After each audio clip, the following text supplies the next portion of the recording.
lecture this morning is at 11 o'clock. But I found that there is some confusion. And the students are free from 10 to 11. So we'll use the 10 to 11, and if we need some more time, we can take from 11. And we are a little bit behind, so it's a good idea. But I don't want to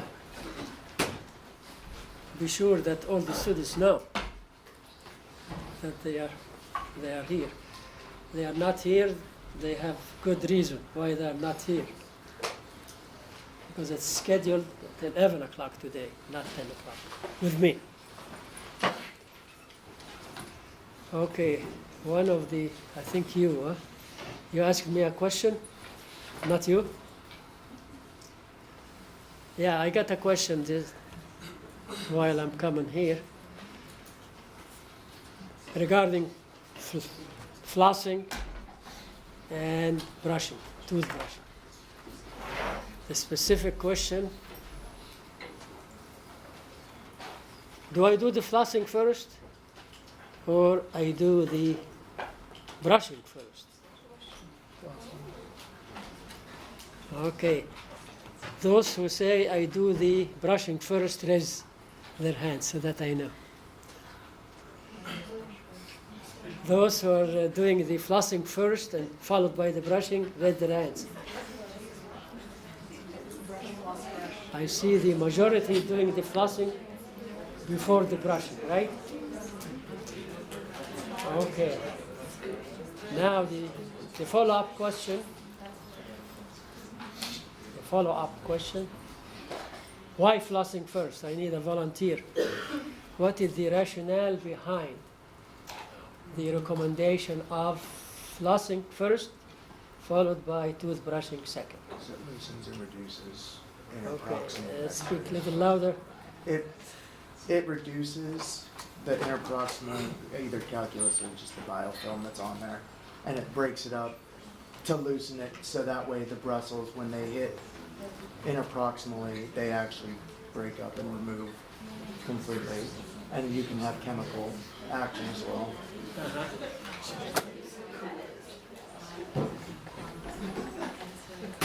Okay, did everybody hear our fellow here? What did he say?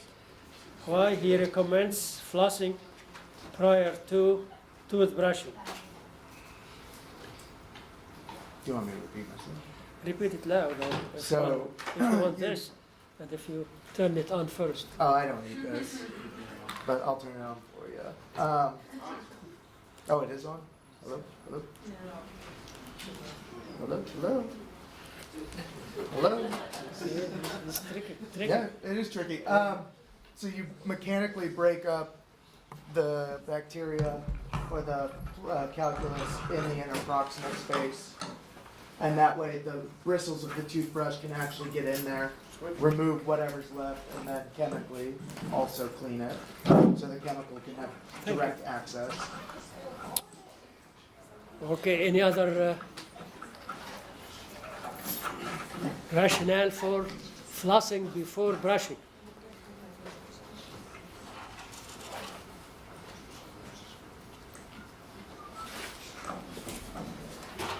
Now, the second question. Those who are in favor of brushing before flossing, what is the rationale behind that? Why you recommend brushing before flossing? Speak louder.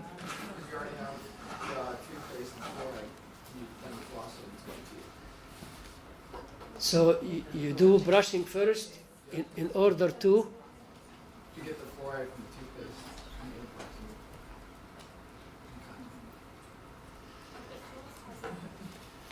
The floss has already the fluoride, doesn't need to. Well, no, he's in favor of doing toothbrushing first and then followed by dental flossing. And I'm asking straightforward question. What is the rationale behind that? He said fluoride to get interproximal. Is that what? Is that your rationale?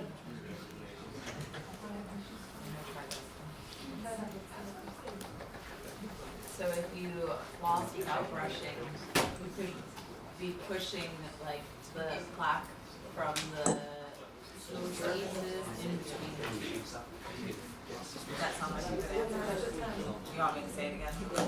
So if you're floss prior to brushing, you could push the plaque from the smooth surfaces in between the teeth and leave it in the interproximal space.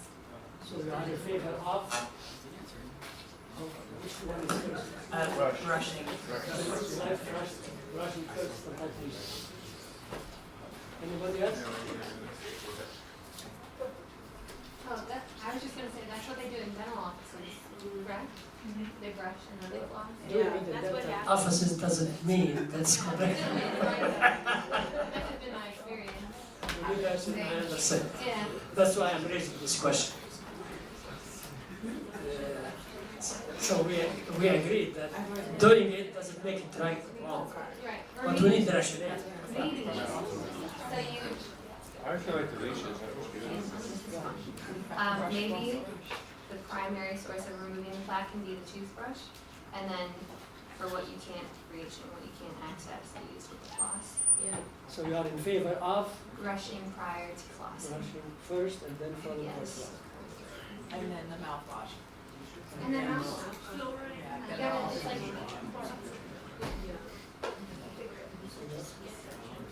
So if you're like digging out a hole, or you're sculpting something, or you're waxing a tooth, okay, we're waxing a tooth, and you take off big chunks first with your toothbrush, not really, then you get like the smaller details, and that's like the flossing, and then you sort of wash. So she feels strongly brushing before before Not floss. really, I just don't know. Okay. This is a common question. I always get it from students and more from dental hygienists. A short answer, as I told our friend here, personally, knowing what do I know in perio, and I know quite a bit, it doesn't make a difference. That's my answer. My emphasis in the offices, just do both. If you want to do it this first, fine. If you do the other ones first, that's fine. Just do both of those. The argument for those people who are saying we like to do the flossing first is to keep the fluoride between teeth to help caries prevention. I don't buy that. I don't buy that. The question then from you to me should be, what do I do personally? Whatever you want. No, you have to develop a habit. Oral hygiene is a habit too. I brush first. That doesn't mean the other one is wrong. But I do brushing first, and then I floss. That's personal. Okay, any answer? Any different answer or any question about this area? Now we get, I know, I will hear later on, Zada said it doesn't matter. And if the practitioner will say, no, flossing is very important to be done first to take maximum advantage, it's fine, but not necessary to do that. Okay. Back to our lecture today on Cementum. You remember when we started discussing the periodontium, we said there are 4 structures: the gingiva, we finished that; periodontal ligament, we done that. The third structure is the cementum. We'll give you a few points of significance relative to periodontics.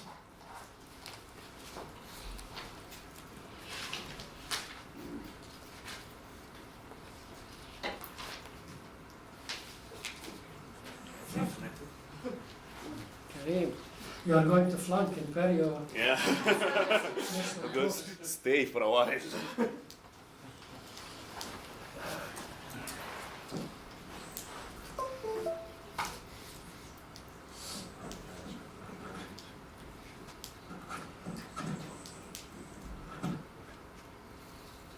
Very good. Right and left.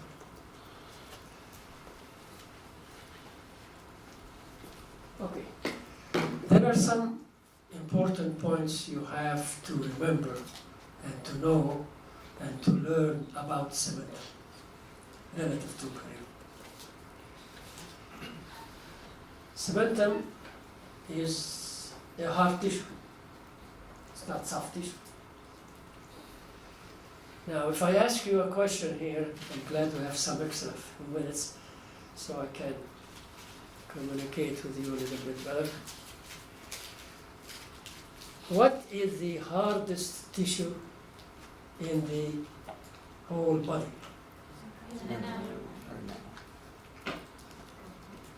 The enamel is the hardest. You are right. What is the why it makes it very hard? The formation of the hydroxyapatite rods. Well, They're structured. So the way the hydroxyapatite rods are structured. Relatively high percentage of inorganic material. that's right. No, it has nothing to do with hydroxyapatite.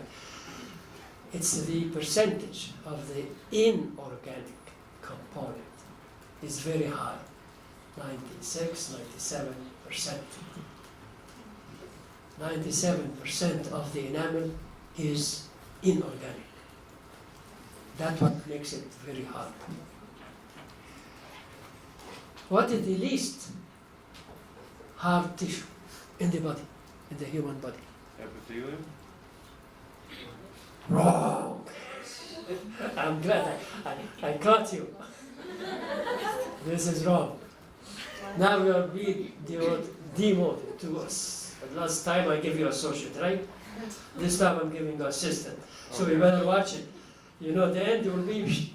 I'll be knocked all the way down to first year dental student when I I'm watch. just kidding. Yeah.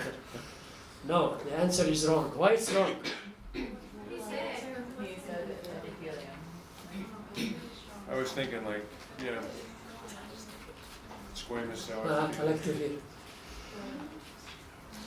My question, what is the least hard tissue in the body? We said the highest is the enamel. What is the lowest? Hmm? Blood. Blood? Wrong. It's a connective tissue. Fat. Fat? Who's saying here hard tissue? I heard some. We're talking about hard tissue. about soft tissues. We're speaking about hard tissues. See, listen to the question. The question, what is the second hardest tissue? Oh, second hardest. I mean, the least hardest tissue. Enamel, number one, is the top. Underneath that's dentin. Yeah, enamel then dentin, but I thought you wanted the I least. need the least. No, I need the least. Oh, Wait, why is it? I didn't ask for the second.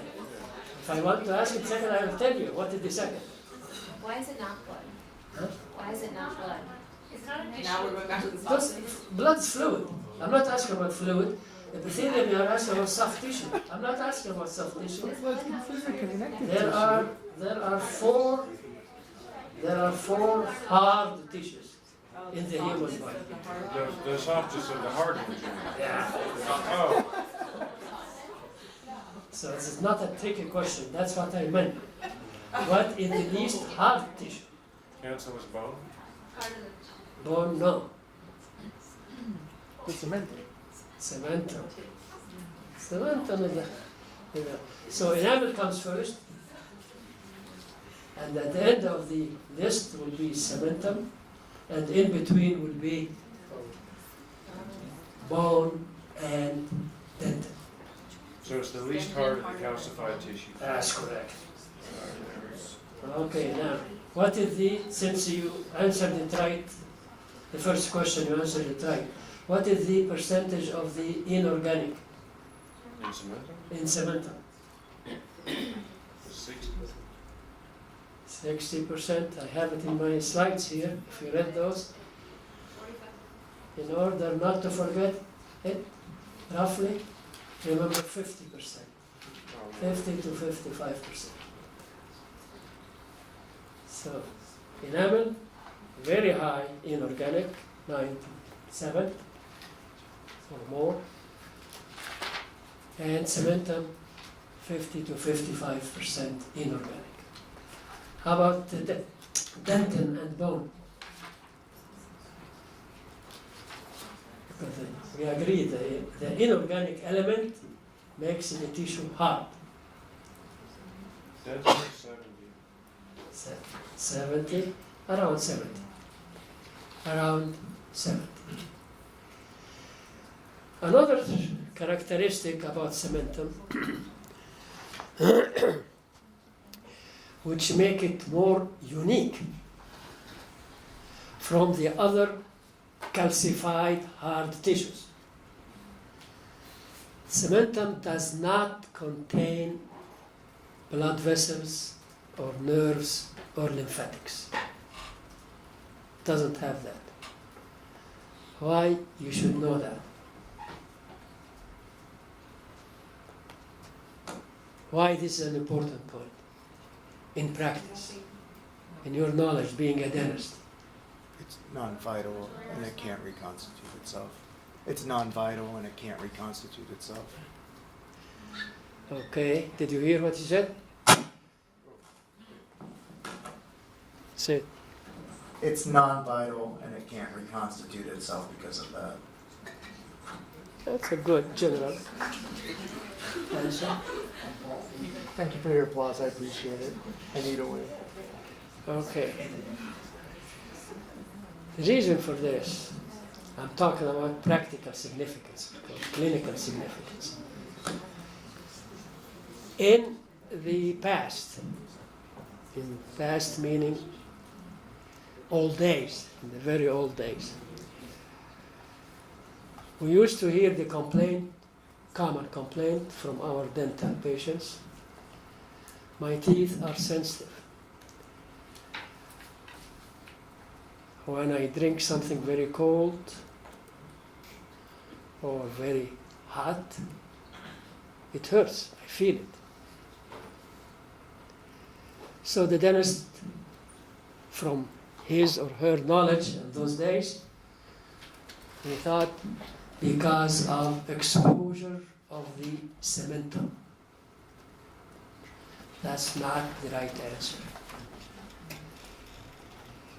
We realized that cementum does not have nerve endings to feel temperature changes. So that will leave us with the same question. The complaint is true. We hear that very frequently. My teeth are sensitive to hot coffee or to cold beer, for example. So how the patient feel this? You as a dentist now, where the feeling of abnormal or extreme sensation hurting that patient. We said cementum doesn't have nerve, although it is exposed and you can see part of it exposed to the oral cavity, yet it doesn't explain the reason for sensitivity of teeth. Thinking. Is that temperature radiating through the dentin to the pulp? Very good. I'll give you 9. All right. Yeah. That's I give you an 9. 9 is very good. That's You'll be good. happy. So you promote it again back to associate professor. My paychecks are just. That's it. No job security in this market. That's exactly what happened to me when I teach chemistry. Really? Yeah, it's ups and down. Oh, But when I teach perio, different, right? So the sensation, or we call it, that's why we call it dentinal hypersensitivity.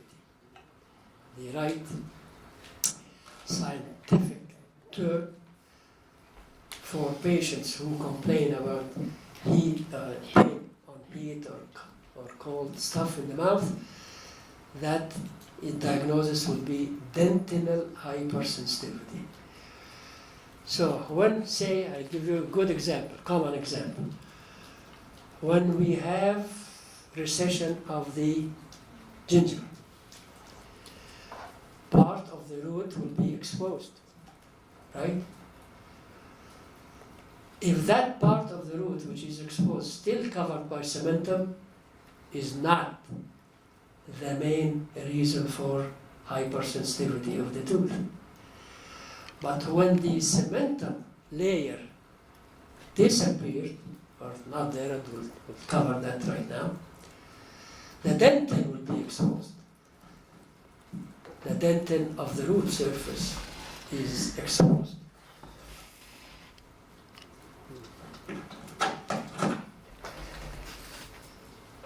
And when you study the dental anatomy, you notice, or you noted already, the dentin consists mainly of what we call dentinal tubules. Dentinal tubules, tube like this. Within the dentinal tubule,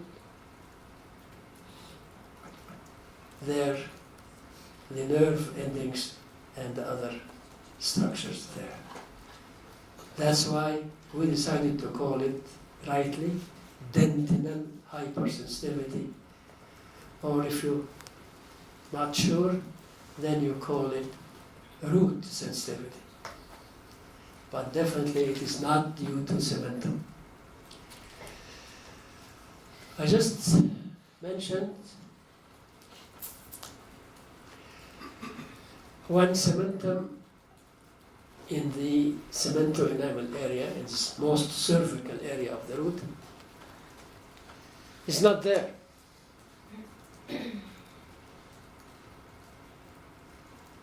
So the question to you first, what makes cementum is not there? Common sense. Think, just think. Brushing it away or just being exposed. Not protected. Okay. And what makes it disappear fast? You are right. So you get 8.5. Because it's thin. Yes, because it is very thin. The thickness of the cementum layer on the coronal third of the root is very, very thin. And it's measured in, actually in microns. You know micron? Micron is 1/1000 of a millimeter. See the millimeter how small? So it's very, very thin layer. So by function and brushing and all that, it's like, especially when there is a recession of the gum, that part of the root is exposed, and then the cementum will disappear because it is too thin. Then most of the patients will complain about dental hypersensitivity.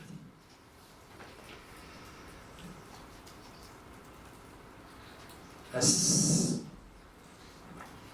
far as you go apical on the root surface, the thickest layer of cement is found where? We said the thinnest in the most coronal part, and thickest in the apical part. What is the average thickness of cementum in the apical part of the root?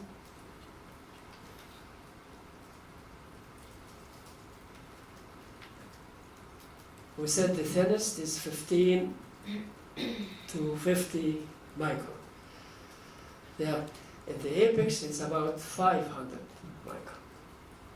It's thin, but relatively much thicker than in the coronal part. What you should know more about cementum, especially when we compare it to bone. Because both are hard structures. Yes, the bone is a little bit harder than the cementum. Other than that, what are the other differences between the two? The reason for the question is structure and function should go together, right? Anybody can think any other change or difference between cementum and bone, which we're going to cover in the next lecture, today's lecture. Well, there are different types of bone. Maybe there's only one type of cementum. The answer is correct, but not related to the question. Okay. Yeah. Well, we just said one already.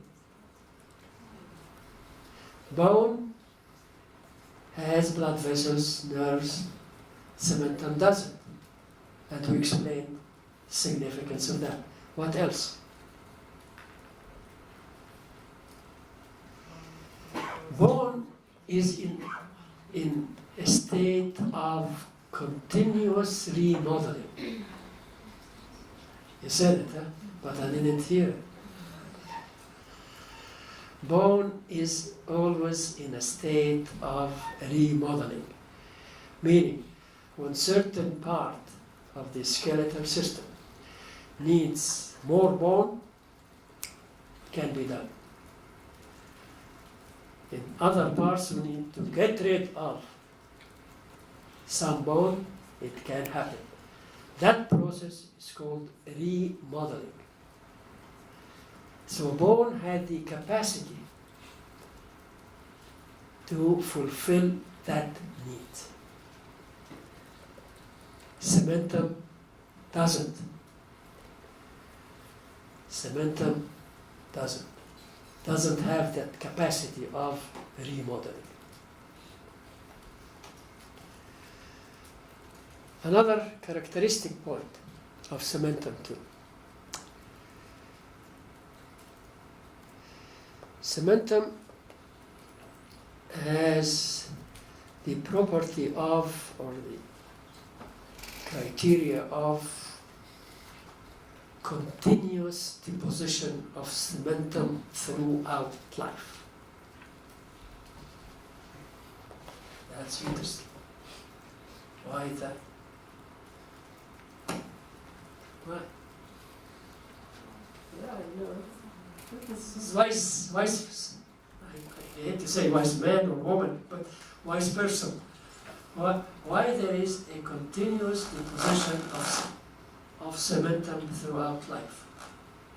Maybe because there's no blood vessels, so it needs to be deposited throughout life, so that to protect the nerve. There's no nerves. Yeah. What is the wisdom of having that property or that characteristic of cementum by being in a phase of continuous deposition of new cementum throughout life?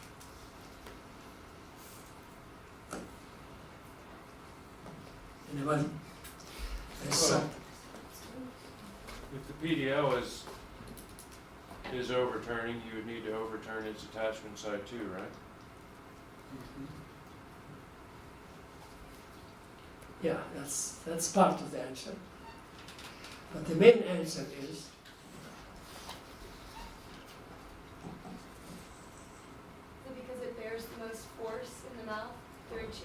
things like that, so it's. I wish it is right answer. Me too.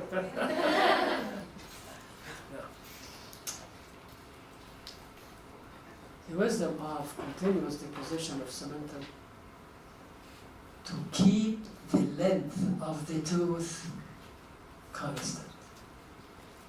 How is that? How is that? I'm challenging you. Is it because enamel doesn't grow back, so it needs the cementum to balance it out? Very good. Very good.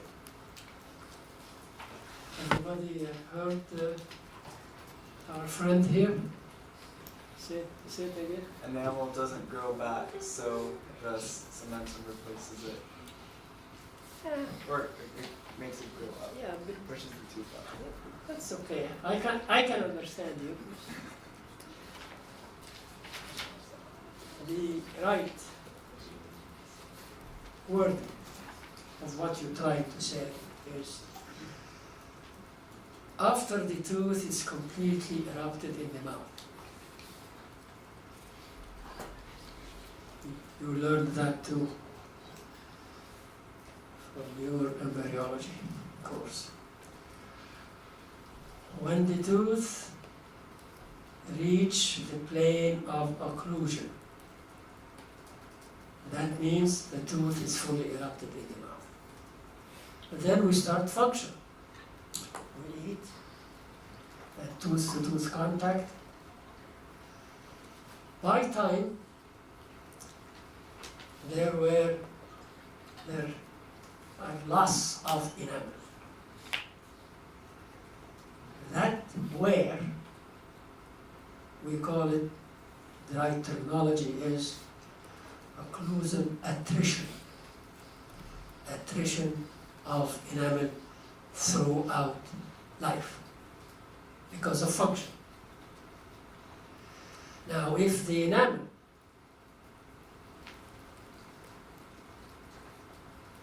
lasts continuously, the tooth will be shorter, right? And that's not right. Who is paying the price to keep the tooth of the same length?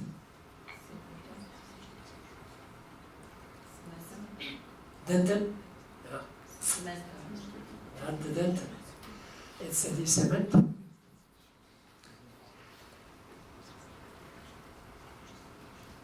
So, we lose some of the dental structure from the occlusal surface, attrition of the tooth, compensated by, especially in the apical part of the root, new cementum will be deposited. And that's why the thickness of the cementum at the apex of the root is thicker than in the coronal part. So if the tooth keeps the same length, but the enamel shorten and the cementum elongate, does it mean like the older you get, the more exposure of cementum you have? There's gonna be more root exposure as you age, right? Okay. I need somebody else to repeat the question in a different way. She's saying as the cementum increases at the apex, pushing the tooth up, you're exposing cementum at the gingiva. What do you think? What do you think of that? I'm not happy with that. Yeah, see, that's why I didn't want to hear it. No, that's the wrong concept. What you're trying to know,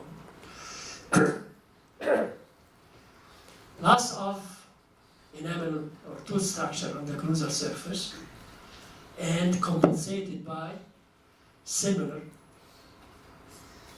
dental tissue at the apex of the root, which is cementum. Then you say, your question, that apical part of cementum root may push the tooth occlusally, and that lead to exposure of part of the coronal cementum. It doesn't happen that way. It doesn't happen in that way. Unless there is a situation where we say when there is active eruption of the tooth occlusally, then what we say could happen and may happen. The best example to illustrate this, to answer your question, when an opposing tooth is missing, there is nothing to prevent the tooth from further active eruption. Then the tooth will be, we call it over-erupted. And in that situation, part of the root will be exposed. This is different situation. This is specific situation. But we are talking here cementum under normal. We're still learning the normal health status. So I am assuming that all teeth are present. And I said at the beginning, when the tooth stops active eruption, when it meets the occlusal plane. That occlusal plane, meaning the upper teeth and lower teeth will meet. That's normal. But because we eat and use our teeth for this, it may lead to attrition of some of those tooth structure, and that compensated by this apical position. It doesn't need to have further active eruption. There is no room for the tooth to. That's under normal condition when the occlusal plane is stable. In the other situation, if that occlusal plane is lost because of removal of teeth, that could happen. So, it's good to know now. Okay. What else we should know about cementum?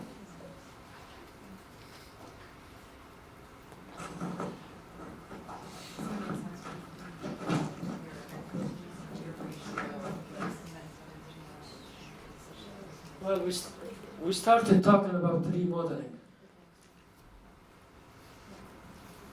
We said bone is good at that. Cementum is not that. However, since you mentioned in certain specific situation, we may see some resorption on a microscopic level,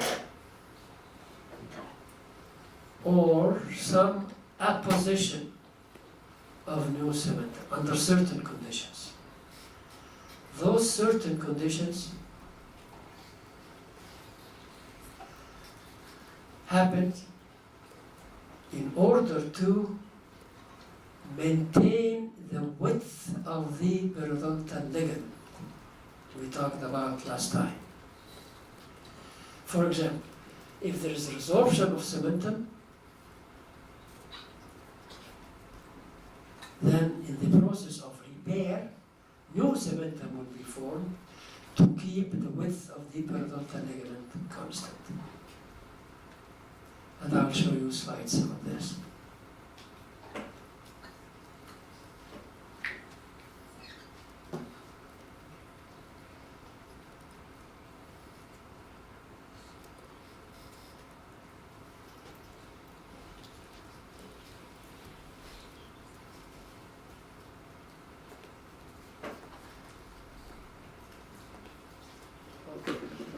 Let's cover this slide too. There is no single one type of cementum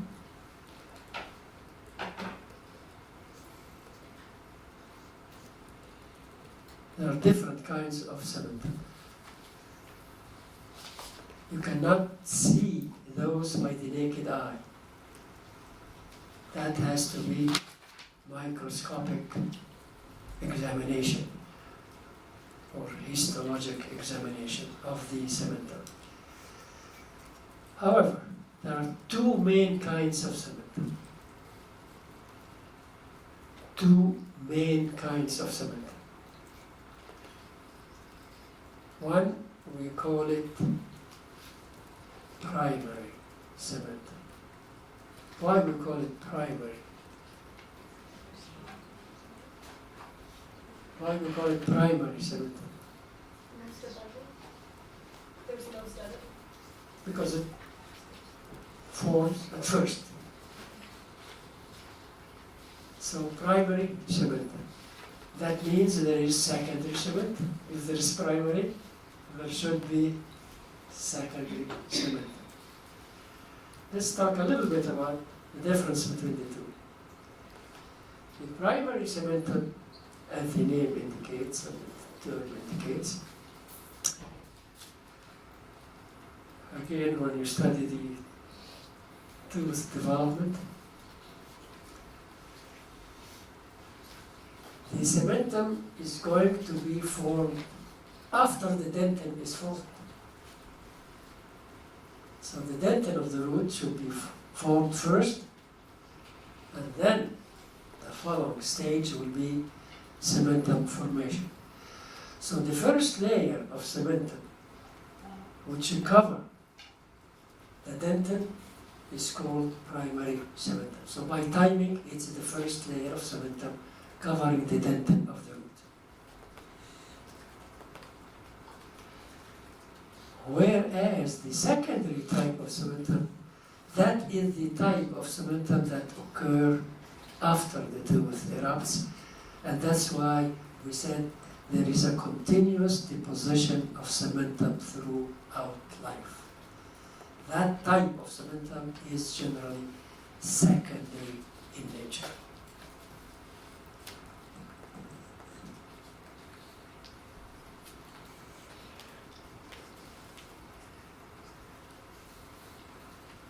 So the secondary is what's being put down all the time, not the primary. Yes. Most, you know, in biology, there is no black and white. Okay. What is the difference between the primary and secondary cementum? The main difference, the primary cementum does not contain cells. So the histologic term for that cementum will be acellular cementum. To differentiate it from cellular cementum. So the secondary cementum or cellular cementum. In function, there is no difference between the two.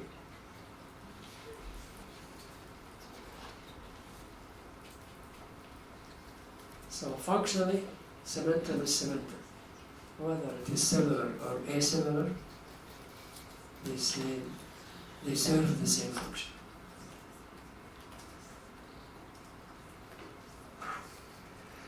There are another two types of cementum,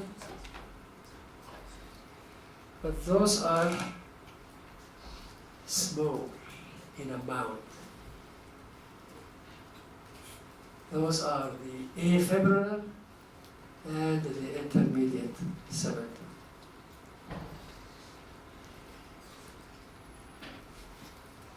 Intermediate cementum, people introduced that term on a cementum which does not look like neither the cellular or acellular. So they call it intermediate or intermediate cementum. The afibrillar cementum, meaning doesn't contain fibers. And that is a rare type of cementum in human teeth. And if it is found, it will be mostly commonly seen in the most coronal part of the cementum. Some teeth of animals, they have more afibral cementum, like cats and things we're not going to take care of, fortunately, in our offices. Okay?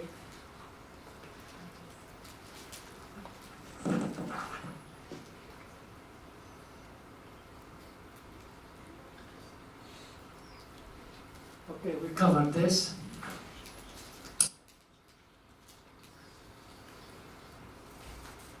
Okay, another area of significance to learn about and to know about,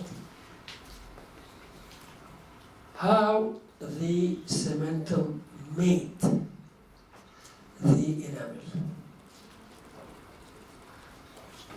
Very important from the periodontal point of view.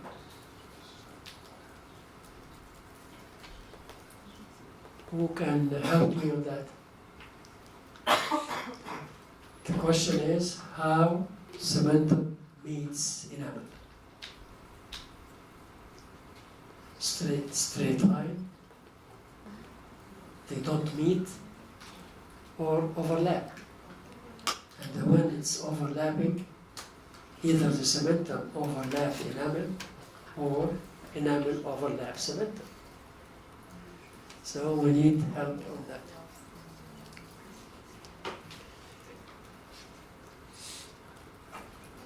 Who can help me? How cementum meet, how boys meets girls? Not the same question. How cementum meets enamel? Okay. There are 3 different ways. 3 different ways.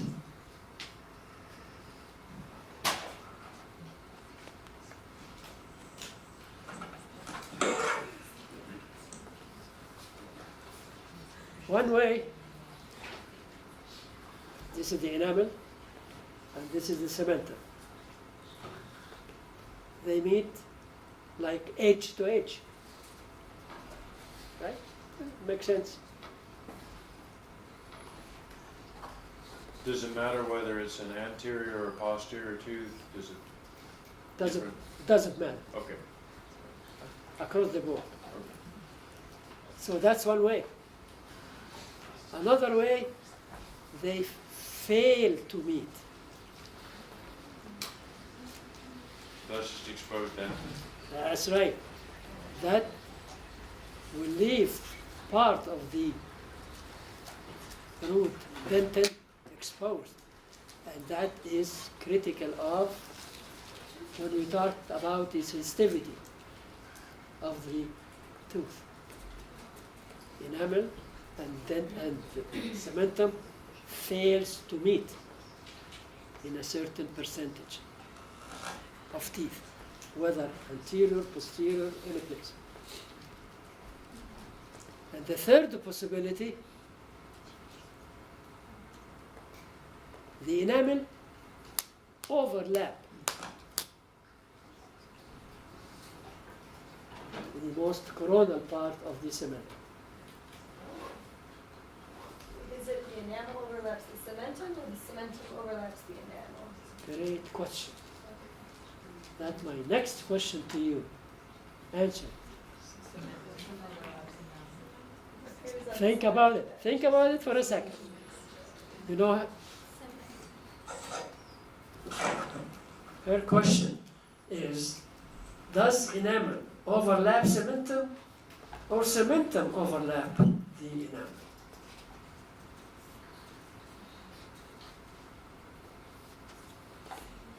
Volunteer this section.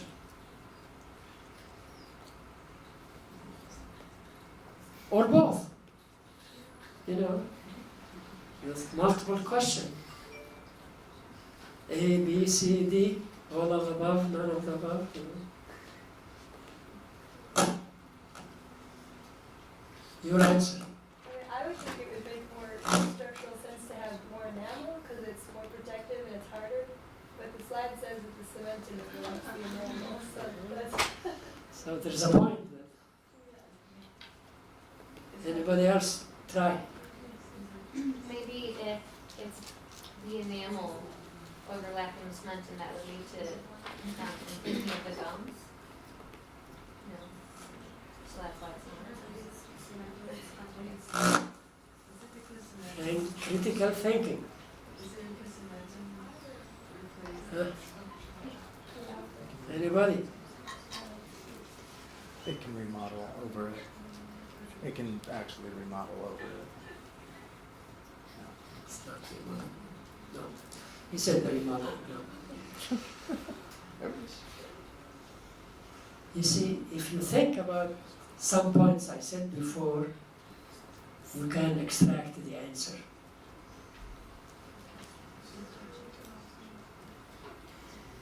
Let's go back to the development of the tooth. Which tooth structure formed first, enamel or cementum?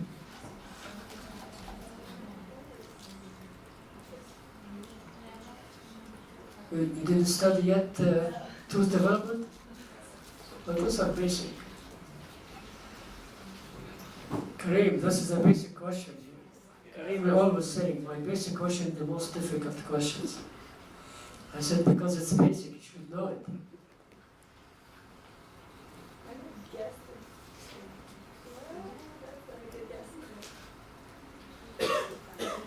The basic question is enamel formed first or